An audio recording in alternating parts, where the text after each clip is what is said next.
वारे में सिंध रेंजर्स पारां हिकु ॾियारे वारी मुफ़्त तिबी कैंप लगाई वई, जंहिंमें मुख़्तलिफ़ बीमारियुनि जे माहिर डॉक्टरनि पारां मरीज़नि खे चकासियो वियो, मुफ़्त दवाऊं पिणु ॾिनियूं वियूं। डीजी रेंजर्स पारां सिहत खाते जी सरकार सां लॻायल कैंप में अखियुनि, दिलि, कन, नक, गले, टीबी, औरतुनि जे बीमारियुनि जे डॉक्टराणियुनि ऐं ॿियनि मर्ज़नि जे माहिर डॉक्टरनि पारां मरीज़नि खे चकासी मुफ़्त दवाऊं ॾिनियूं वियूं। इन मौक़े ते DHO कंबर शताब कोट, इकबाल जागीरानी, MS इमाम अली तुनी ऐं सईद हबीब शाह ऐं ॿियनि जो चवणो हो त रेंजर्स ऐं सिहत खाते गॾियल सहकार सां तालके जे पुठिते पियल आवाम जे लाइ मुफ़्त तिबी कैंप क़ाइमु कई वई आहे।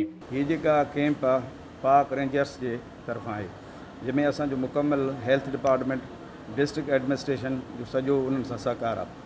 हिते असां वटि सभई मुकमल तरह सां जेके बि हेल्थ जूं सहूलियतूं आहिनि, सभिनी जा कंसल्टेंट्स या माहिर डॉक्टर मौजूदु आहिनि।